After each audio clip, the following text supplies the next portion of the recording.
Hi, this is Jim Cranston from 7 Every Minute and 7everyminute.com, the podcast and website about reimagining your life. Thanks for joining me today to talk about, well, our last section of SMART goals, the T part. So let's get started.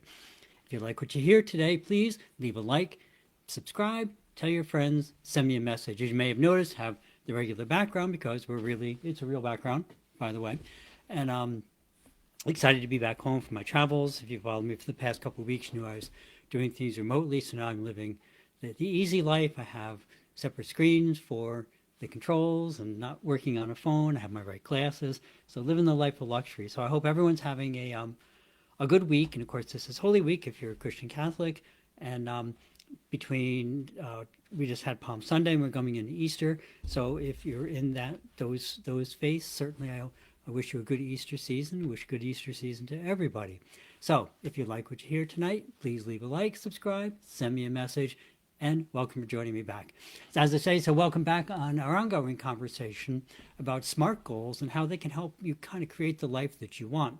Over the past few weeks, we've been breaking down each letter of the SMART acronym, SMART, and exploring how each element contributes to creating goals that actually work. So a quick recap, we start with S, which are specific goals, ensuring that your goal is clearly defined rather than something vague. And then we covered M for measurable, creating ways to track your progress. We discussed A for achievable and actionable, making sure your goal is realistic while still having concrete next steps. Then we talked about R for relevant or reach. A relevant goal is one that actually matters to you, fits into your actual vision for your own life. While reach is making you work a little bit hard to get it because it gives you more satisfaction when you reach it and tends to be more motivating.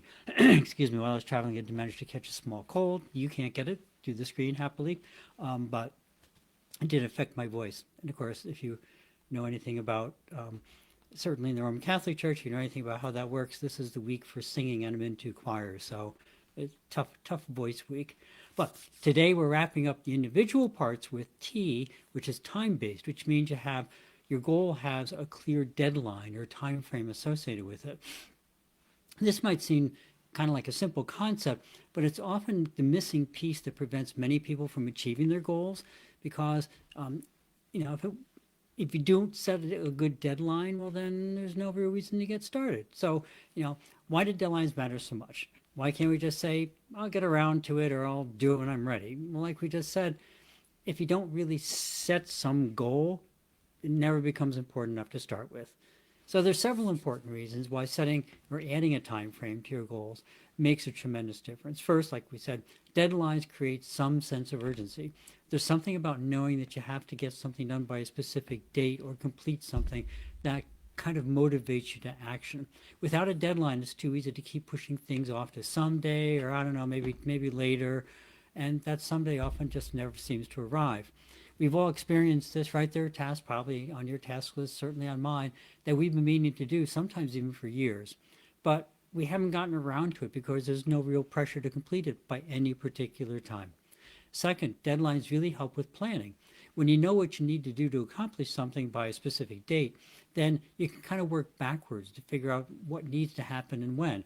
This is very similar to what we talk about in life envisionment and goal planning on a higher level. If you start at the end as to where you want to be, what your real goal is, and work backwards, a lot of the problems that you think might arise become clearer sooner, and so they're easier to solve. But working backwards is especially important with larger goals that require multiple steps. The example we often use is like a travel. We want to take a trip somewhere. We want to go to Europe. So if your goal is someday I'll visit Europe, it just kind of remains a dream. There's nothing to it. Someday I'll visit Europe somewhere.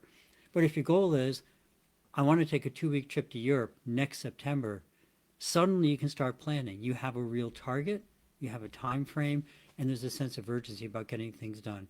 You know you need to save a certain amount of money by a certain date, pick destinations, maybe apply for a passport or renew yours, schedule time to travel. All these things suddenly become very tangible. A deadline helps you to break down a goal into manageable steps with their own little mini deadlines. There are deadlines create accountability. When you set a specific time frame, you're making a commitment to yourself. You tend to be more accountable to yourself when you've established your clear expectations of what you need to be accomplished. You can find it's it's a big topic, and I tend to get a little lost in it sometimes. But when you're wishy-washy with yourself, then you've given your brain an excuse how to make, or given your brain a reason or a method to make an excuse very early in the process. When you've set a very specific time frame for a very specific goal with a very specific outcome, you've taken away all that wiggle room. So now you're very much accountable as to what's going to go on. And your brain, we talk about a lot, wants you to succeed. So once you make something very specific, your brain knows what it has to do. You've taken away all the excuses. It will find a way to do it. Accountability works even better when you share your deadline with someone else. If you tell a friend, I'm going to finish writing my family history by Christmas, well, kind of now you've created this external accountability and expectation, and you don't want to disappoint somebody else. So it's not something to put pressure on yourself, but you don't want to disappoint your friends, so you're going to probably work a little harder than you might otherwise. That's why mastermind groups and accountability groups work so well, by the way. It's not that, especially accountability groups that you pay a membership fee to be a part of. I'm not in any of those, but I know many people that are. And even there, it's not like you owe the other person in the accountability group anything. Everybody paid their dues. It's just other people there. But there's something about human nature when you commit to other people that you'll do something by then, you just don't want to disappoint them. And so accountability to external forces, other people, other friends, whatever, is a very good motivating factor. Fourth, deadlines help you prioritize. We all have a limited amount of time and energy, and without deadlines, it's easy to spend that time whatever seems the most urgent or appealing at the moment, rather than what's most important to your goals. When everything has a deadline, you can better decide what really needs your attention now and what can wait. When you can see conflicts and priorities, you'll notice them sooner, because once you've set these different deadlines, all of a sudden you can see that you have a big task coming up, but you had two other tasks with around the same time frame. Well, you know that it can't happen, and so even before you get there, you have the time then to reprioritize things, see which ones really are most aligned with your goals, and get things back in order to assume you don't get in those situations where you tried to lay out this nice schedule and you forgot that you have some big event in your life and now nothing can get done, and you feel, I failed, I can't even do goals.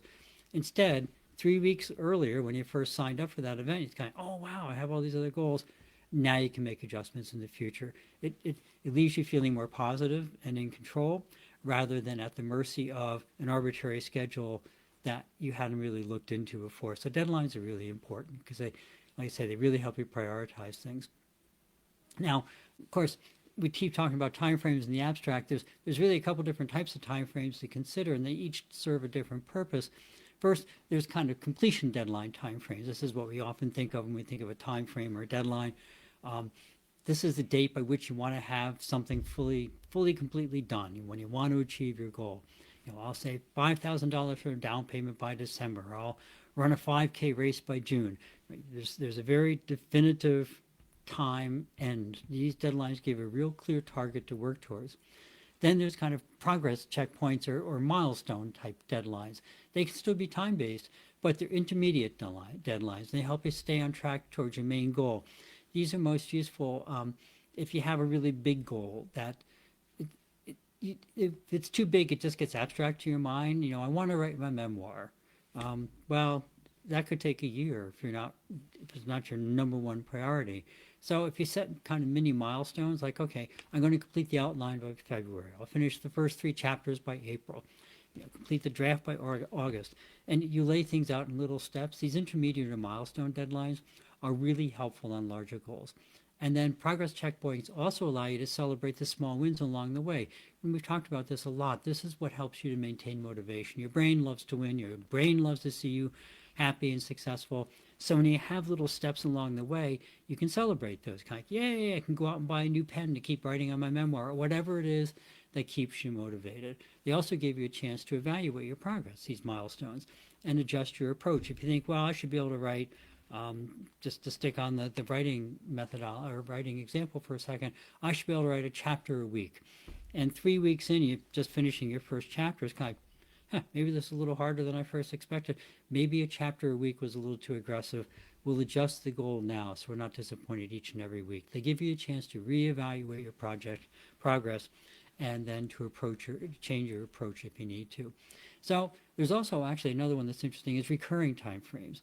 And these are usually what you think of when you do habits or some other recurring thing that you want to do. I want to walk for 30 minutes every day. I want to call one friend at least once a week.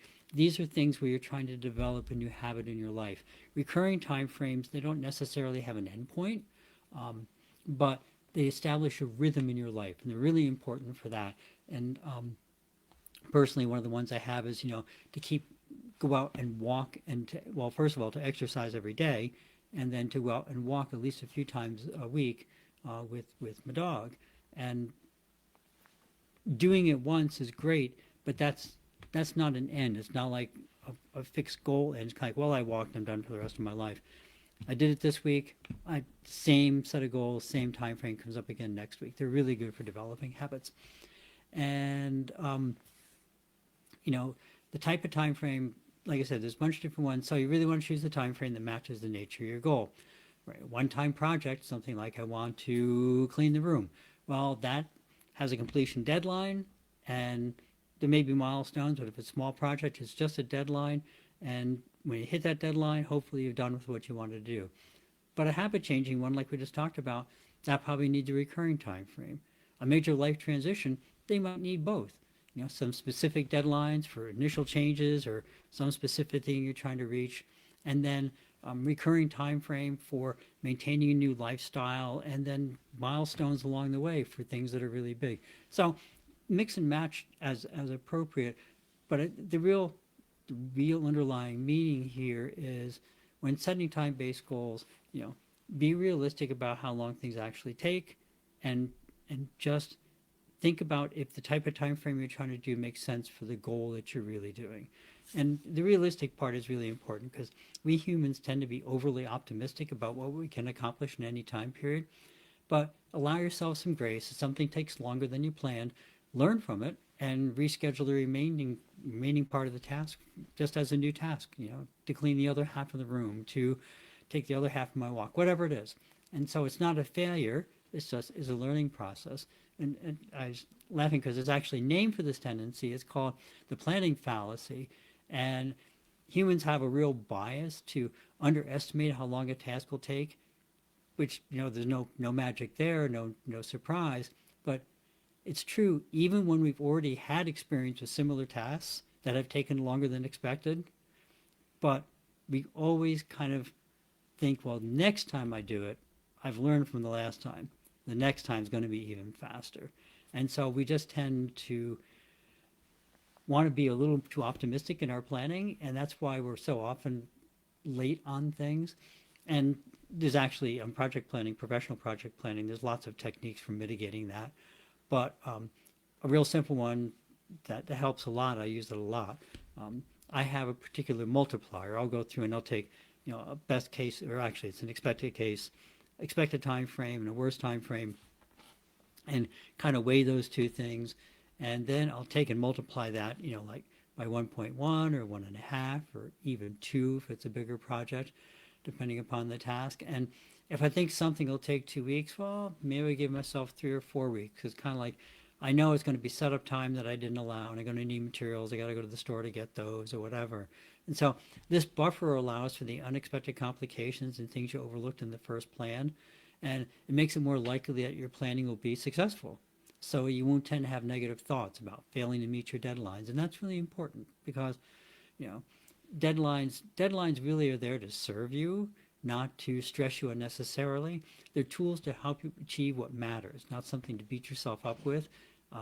And if things don't go quite as you expect, well, look back on it. Maybe you should have broken it down into smaller steps. Maybe you should have, because when you break something down into smaller steps, then you can estimate each smaller step, and that gives you more accurate results. Maybe you should have broken it into a different kind of task. Maybe you should have done a different kind of deadline. But the big thing is the deadline and meeting it isn't the deciding factor. It's making progress on your goal. So deadlines are just a tool.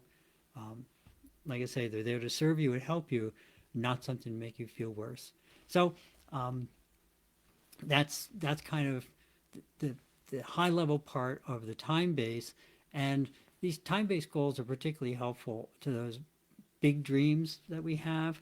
Many of us have, we've deferred things throughout life for various reasons, thinking about either, later, or when the kids are older, or when the kids are in college, or, when we're retired, or whatever next step you saw coming that you thought was something, and maybe you were busy with your family or on your career or whatever. Well, now might be the perfect time to go back and revisit those dreams you didn't get a chance to do earlier on when you said I'll do them someday. Well, now is the someday when you can do it, hopefully. And adding time frames make those dreams much more likely to become a reality, to actually happen. So a quick recap and some practical tips, right? Write down your deadlines, put them somewhere visible. That's really important because you want to remind yourself of them. Put it on a calendar, set reminders, create a visual tracker, whatever works for you to keep the time frame of what you want to do, that when you want to get something finished, front and center, right in front of you. So it keeps reminding yourself. It's kind of like, wow, it's almost the end of April, and I thought I was going to do something by May. Maybe I can fit in a couple hours on it now. If it's hidden away, it's not till you get to May and you go, oh man, I said I was going to do that by May. See, I can't do anything. You want to help yourself succeed. So keep those reminders visible and be specific about the when. Vague time frames like soon, they just aren't motivating. But by April 30th is much more effective. The more specific your time frame, the more specific the goal date, the easier it is to plan and to hold yourself accountable. And then considering, like we talked about earlier, consider sharing your deadline or your time frame with someone else, especially someone supportive. External accountability can be a powerful motivator. Choose someone who will encourage you and help you in your progress. And I mean, I know a lot of us have friends who will tease us about, still didn't make any progress, huh? But you really want somebody in this case who's kind of like helping you along. Like, wow, do you want me to call you during the week, see how you're doing, or just motivate yourself? There's a friend of mine. We've known each other for a long time. We'll just leave it at that. And we have weekly calls, and we talk to each other about how things are going. We're both very supportive of each other, and it's a huge motivator. Because I know I have this call coming up on Wednesday nights, and I don't want to disappoint him. He doesn't want to disappoint me. But we also know that we're both supportive of each other. So if no progress was made, it's not kind of like, oh, didn't you make any progress again? I mean, this has been like 3 weeks. Kind of, what's going on? How come nothing's happened? Is it not important to you? Is it just, you know, something else is going on in your life that's suddenly more important? It's not a failure then, it's a problem solving solution. So having someone externally you can share your goals with and share the time frame with helps a lot. And then of course, very important, celebrate when you meet your deadlines or celebrate when you complete something. Acknowledging your successes, even small ones, reinforces the positive behavior, makes you more likely to set and achieve time-based goals in the future. So a quick recap about time-based goals. They create urgency and motivation. They help with planning, accountability, and prioritization. Effective time-based goals can be, just completion deadlines, progress milestones, a recurring time frame type of goal. It depends on what works best for your specific goal, and be really realistic about your time frames. Adjusting when you have to adjust. Things happen in life, but still maintaining a commitment to your goals. When you combine the time-based element with other components that we've discussed, right, making your goal specific, measurable, achievable, and relevant, you truly do have a smart and powerful framework for achieving your dreams and turning your dreams into a reality. Next week, we're going to be doing a comprehensive review of the entire SMART framework, going to jam it into one session, might be a little bit longer, bringing all these pieces together. And then we're also going to be talking about how they work as an integrated system. And I'll also be sharing some information. We're going to be having an upcoming free webinar where we'll dive into this a little deeper. We're going to try and have some worksheets and other resources we can hand out and to help you apply these concepts to your own life. So, as always, your homework for this week, take the goal you've been working with. If you've been following along, you're probably working on one or the same couple of goals, and ensure that it has a clear and realistic time frame. Then you can ask yourself, when exactly do I want to accomplish this? And what milestones or checkpoints might help me stay on track with this time frame? And is this time frame realistic given my other commitments? And finally, how will I remind myself of the deadline and hold myself accountable? Right? If your goal doesn't already have a time frame, add one. And if it does, evaluate whether the time frame is really serving you well or needs adjustment. That's it for the evening. And as always, and actually the one I kind of skipped a sentence. And the last piece is extra points if you think about how you will hold yourself accountable, because most especially holding yourself accountable is again, it's something to help you. People tend to say, well, if I don't make it, then, I won't eat any candy, or I won't do something. It's not supposed to be something negative. It's something that if you attain it, you do something positive. It's not supposed to be a negative piece of it. But negative motivation doesn't work very well long term. And so, which brings us to the last part. If you do make a goal, you have to remember to actually say, as per extra points, how you're going to reward yourself. Not if, but when you succeed. So that's it for the evening. Please remember, as always, a lot of strife and wars in the world, just a lot of stuff going on. We all know what it is. And just social unrest throughout the world in a lot of different areas. Please check out our updated page, ukr7.com. Let me get over there. Links to help in Ukraine, and just a lot of links. And they can use a lot of help right now. And if Ukraine is not an area that is top in your priorities right now, we have World Central Kitchen, WCK.org. They work anywhere disasters, happen. Super important work that they do. They bring food in and basic services like that after disasters, like when there's a hurricane comes through an area or something like that. Great organization. Check them out, WCK.org. But as we always say, there's just a lot of not only national and international agencies, there's a lot of local groups that help people locally as well. And if you want to work with one of those, that's great too. But the big thing is that you don't have to necessarily give money. Maybe you're just not in a situation right now, or just not in the mindset to give money to some other group or whatever. There's places you can volunteer and just make little changes in your life. When you come across somebody and they just don't look happy, or even if they look happy, just say good morning, or how you doing, just smile. It can be really super simple, and just acknowledging the other person exists can change their whole outlook on the day in a very positive way. Remember, we talked about one of the best ways to care for yourself is to care for others. It takes your focus from looking inside at your problems to looking outside and seeing the rest of the world and recognizing that they have problems too. And by just acknowledging them and acknowledging their problems can help make their day a whole lot better. So if you can and you're able, again, ukr7.com, wck.org, 2 places where you can make donations, local places. Just say hi to somebody, smile at them, just make their day a little bit better. As always, thank you for stopping by. If you found something interesting or useful, please pass it along. Please subscribe and hit that like button. If not, please drop me a comment as to what you'd like to hear. Have a great week. Remember to live the life that you dream of, because that's the path to true contentment. Love and encouragement to everyone. See you next week on 7 Every Minute and 7everyminute.com. Thank you.